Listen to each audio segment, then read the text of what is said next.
Hey, it's Case from Throw Controllers, and this is my first glance at the Pillars of Eternity. Over the last few years, we have seen a reinsurgence of classic RPGs, and the newest player to step into the arena is Obsidian Entertainment with their game, Pillars of Eternity.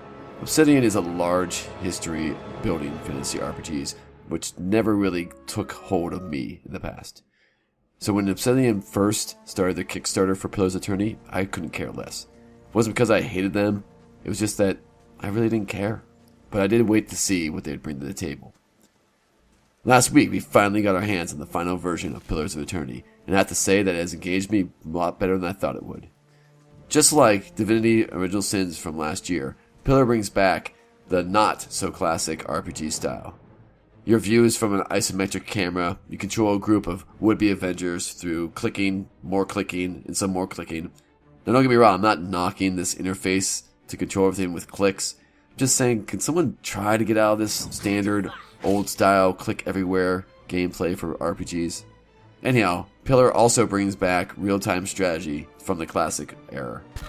This means during combat you have the option to pause the game to give out orders such as move, attack, cast a spell, run away, and then unpause the game to watch your strategies fail because you picked a fight with someone way beyond your level.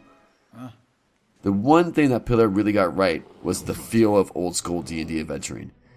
It's this mix of combat management, of when to use spells, when to hold back, or even when to run away, and the morsels of the story thrown throughout smaller quests. Every time I sat down to play Pillars of Eternity, it seems that there is always a quest for me to finish that night. It might not be the full story, but it's just a morsel of what's to come. So I could stop, get some sleep, and then anticipate the next day of gameplay. Right.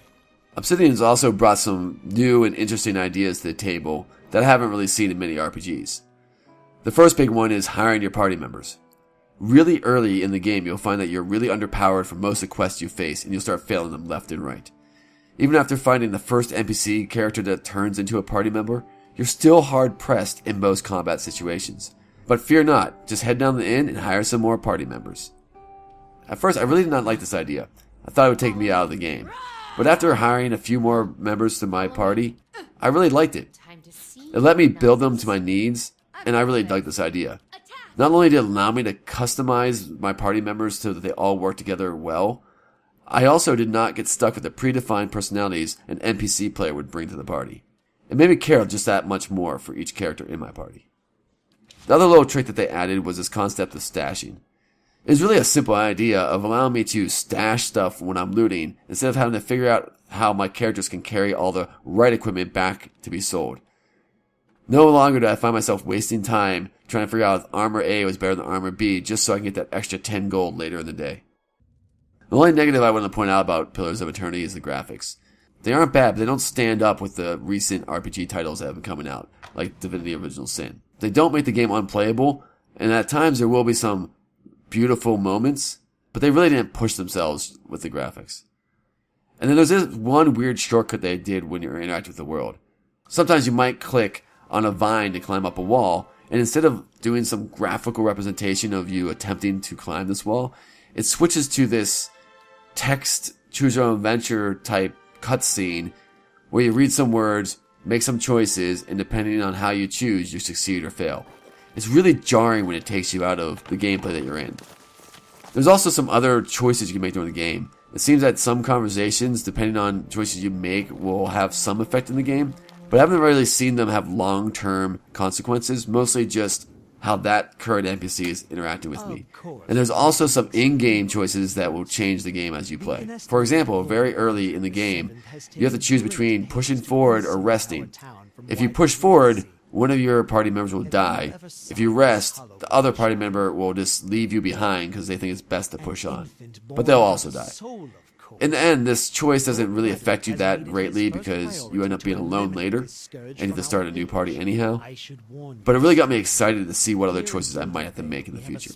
If you really enjoyed Baldur's Gate, Neverwinter Nights, or any of the other classic fantasy RPGs over the last 30 years, I believe you'll enjoy Pillars of Eternity. It does make you think a lot during combat, and puzzle solving is not always obvious, but it's worth the enjoyment of the game.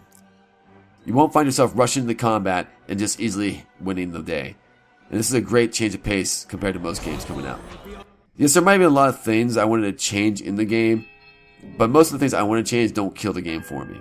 It might get really annoying to discover that you're outmatched so often in this game that you just fail.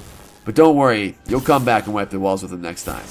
So put on the Wizard's cap and enjoy some good old D&D in Pillars of Eternity. To hear more reviews, subscribe to our YouTube channel. Or if you want to check us out more, check our podcast at thronecontrollers.com. The link's below. This has been Case. Peace.